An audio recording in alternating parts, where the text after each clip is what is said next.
Good evening, dear students. From today, I will make videos for MCQs, multiple choice questions related to all the chapters.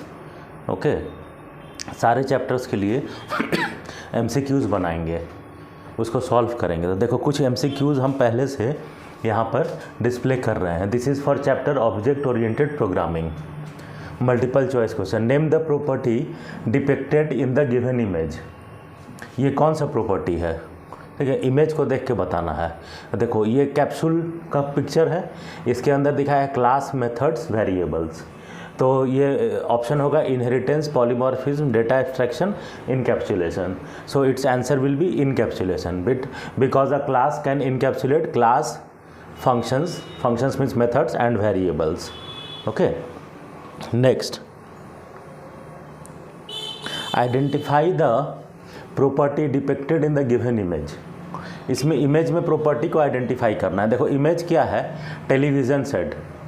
Okay, DVD player television, sound bar television. तो ये इसका format हो गया. तो polymorphism क्या होता है? What is polymorphism? One name and many forms. So name is the same, television television television in all the three images. Okay, but this one is a normal television, this one is a new DVD player television, this one is a new sound bar television. So what is the property depicted? Polymorphism, option B. Okay, now see the third question. Identify the property shown in the given image. Superclass, subclass. तो कौन सा property inherit करेगा? ये inheritance, क्योंकि super class और सब class inheritance में आता है. Okay, and what type of inheritance is this? This is known as hierarchical inheritance, in which one superclass is inherited by more than one subclasses. Then question number 4. It is an act of representing essential features by hiding background details. So what it is known as? Abstraction. Okay, either data abstraction or abstraction. Option number C. Now see question number 5. It is the process of wrapping data and function under a single unit. Data और function को एक single unit में लिखने का process को क्या बोलते हैं? That is known as encapsulation. Okay, encapsulation ही वो प्रोसेस है जिसके अंदर हम लोग डेटा और फंक्शंस को एक ही यूनिट के अंदर लिखते हैं. वो यूनिट क्या होता है? That is known as class. Question number 6. It is a code written by the user in high level language, means the programming which you write. तो इसको क्या बोलते हैं? What will be the correct option? A, source code. Okay. Question number 7. It is used to convert the program into machine code line by line. Okay, program मतलब source code को machine code में convert करेगा, but line by line. So which option is correct? Compiler, interpreter, assembler और all of these. कौन सा होगा? It will be interpreter.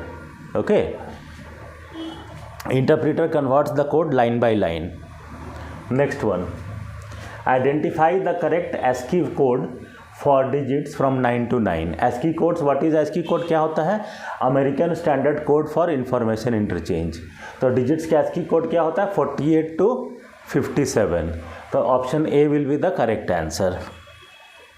Next one, number 9. Identify the correct procedure oriented programming language. Okay, not object oriented, procedure oriented. कौन सा option होगा? Basic. बाकी सब देखो ऑब्जेक्ट ओरिएंटेड है. C++, Java, Python, all are object oriented. Procedure oriented means functions पे जो base रहता है, और ऑब्जेक्ट ओरिएंटेड मीन्स जो ऑब्जेक्ट पे बेस्ड रहता है. Okay, number 10. Identify the correct object oriented programming language. Java, Python, C++, all of these. तो इसका ऑप्शन क्या होगा? D, all of these. सारा ही ऑब्जेक्ट ओरिएंटेड है. अब देखो क्वेश्चन नंबर 11. असर्शन और रीजनिंग. नेक्स्ट ईयर से from 2024 assertion and reasoning will be there in the board exam in multiple choice questions. ठीक है, तो कुछ क्वेश्चंस उसके लिए भी प्रिपेयर की हैं. Assertion. Byte code is an intermediate code which is independent of any platform. Platform मतलब operating system, which is independent of any platform. Byte code ये असर्शन है. ठीक है, reasoning because it is obtained after compiling the source code and again it gets converted to machine code. Okay, reason है ये. तो अब इसमें बताओ, first option assertion and reasoning both are correct and reason is the correct explanation. Assertion and reasoning both are correct but reason is not the correct explanation. Assertion is correct but reasoning is false. Assertion is false but reasoning is true. तो कौन सा option हो सकता है? First one, option A. Assertion and reasoning both are correct and reason is the correct explanation. फिर देखो एक नया टाइप का क्वेश्चन और है, केस स्टडी. तो केस स्टडी में क्या होगा, कोई ब्लॉक लिखा रहेगा, एक पैराग्राफ छोटा सा, और उसके बेसिस पे तुमको कुछ क्वेश्चन पूछा जा सकता है. Okay, so case study. Inheritance is the process of creating a new class from an existing class. The newly created class is known as subclass and the existing class is known as superclass. The subclass inherits all the properties of the superclass. तो ये inheritance के बारे में एक paragraph लिखा हुआ है, that inheritance is used for creating new class. Okay, new class is known as subclass, existing class is known as superclass, और subclass inherits all the properties of the superclass. अब क्या करना है, read the paragraph and choose the wrong option. ठीक है, कौन सा option wrong है from all the four options? Constructors cannot be inherited. Sub class also has its own properties in addition to the super class properties. Inheritance does not provide reusability and the super class is also known as the base class. तो इसमें से false कौन सा है? देखो number C, inheritance does not provide reusability. Inheritance बना ही इसीलिए है ताकि रीयूजेबिलिटी प्रोवाइड कर सके. ओके, बाकी सब प्रॉपर्टीज ट्रू है. जैसे सुपर क्लास को बेस क्लास भी कॉल करते हैं, सब क्लास का अपना प्रॉपर्टीज़ भी होता है. प्रॉपर्टीज़ मतलब datas and functions, variables and functions, और सुपर क्लास का भी प्रॉपर्टीज़ होता है. कंस्ट्रक्टर जो है वो इनहेरिट नहीं होता है.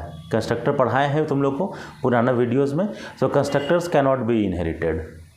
सो only this is false. Inheritance does not provides reusability. Inheritance do provide reusability. Okay, so this much we will do for today. This is first chapter, object oriented programming. Some MCQs related to it. Like this I will make videos for all the chapters. So please do subscribe and share the video with all your friends. Okay, from other sections also, from other schools also. This one I am making for board exam, so please share it with everyone, so everyone should get benefited. Okay, thank you students.